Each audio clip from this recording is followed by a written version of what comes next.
You are listening to I Am Refocused Radio with your host, Shamaya Reed. This show is designed to inspire you to live your purpose and regain your focus. And now, here's your host, Shamaya Reed.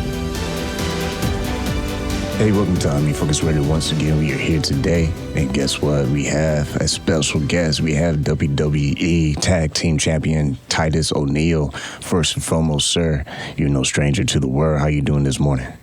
Good, man. How are you, sir? Doing awesome, man. I appreciate your time. Tell us a little bit about just what it's like to being a father, and tell us a little bit about Titus O'Neil and wrestling with Fatherhood, my championship journey with my greatest title, Dad. Yeah, well, the title of the book tells you just what I feel about fatherhood. It's the greatest honor and title that I think any man could ever have. For me personally, being a product of a sexual assault, my mother being raped at 11, having me at the age of 12, never meeting my biological father and not having a real positive male role model around me in the home, I always knew from the age of 13 that if I was nothing else, that I would definitely be a great father, because I understood the importance of it even at a young age. So I wanted to write this book for several reasons. Number one, I just think that fatherhood is the coolest, hood in the world, like for a man. And knowing and interacting with so many great men that are great fathers, and then so many great men that have struggled with their journey on fatherhood because of various reasons, I felt like this book was important for me to try to encapsulate so many different perspectives from different guys that I value in my friend circle, like Will Packer and Mark Henry. Bob Grease contributed to the book.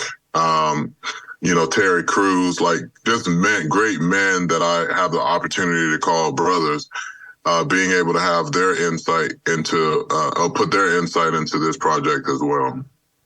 In your book, you emphasize emotional intelligence. Can you share a personal anecdote about how you teach your children to express emotions in a healthy way? Yeah, so I talked to them because I just said, it's okay to vent, and but I understand that there's a difference between feelings and facts, and when you learn how to separate the two, it makes you give a greater illustration of what it is you're trying to convey, what you don't like, why you don't like it.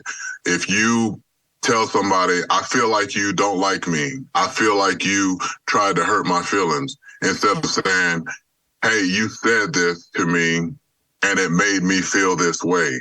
You can't hold somebody accountable for something that you felt. You can hold someone accountable for something that they did or that they said.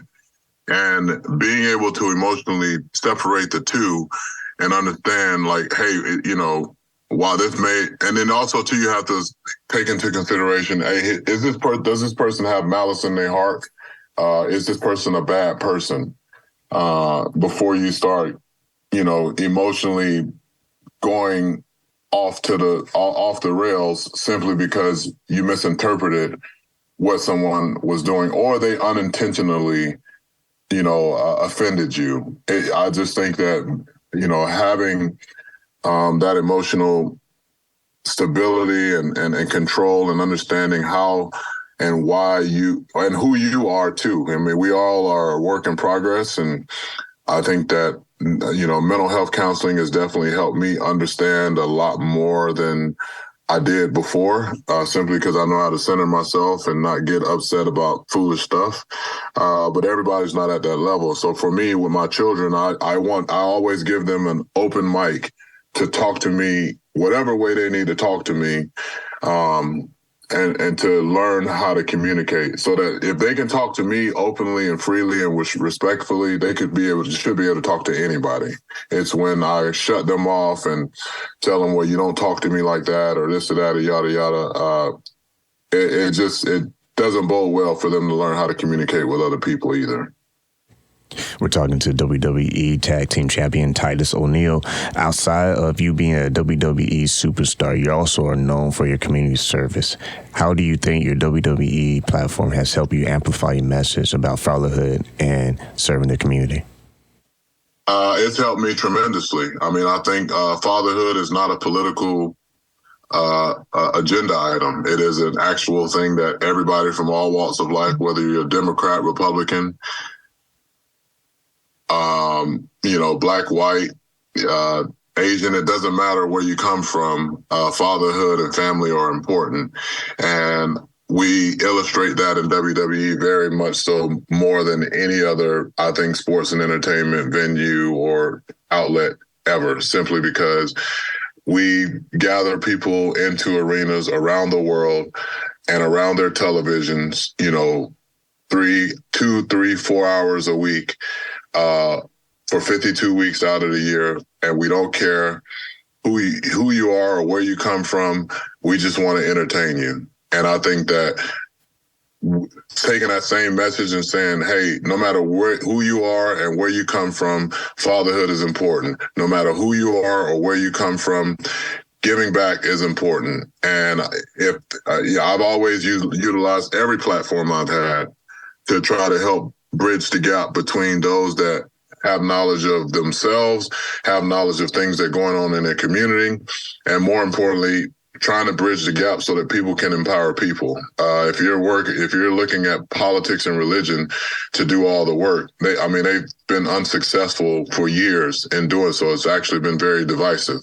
And the only time that we're truly united, it seems like, especially in the United States of America, is through times of tragedy. A hurricane hits, you see the best of people give shooting water and money and resources, etc. And then we go right back being these separated and segregated folks based on politics or religious beliefs.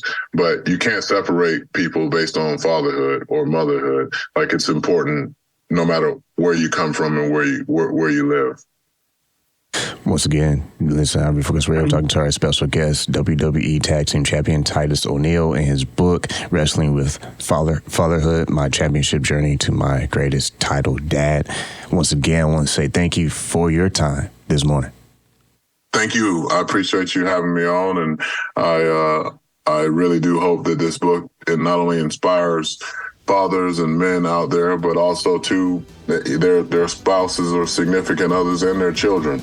I wanted to be a generational ripple effect of people getting the word out and also getting a different perspective of what fatherhood truly is about.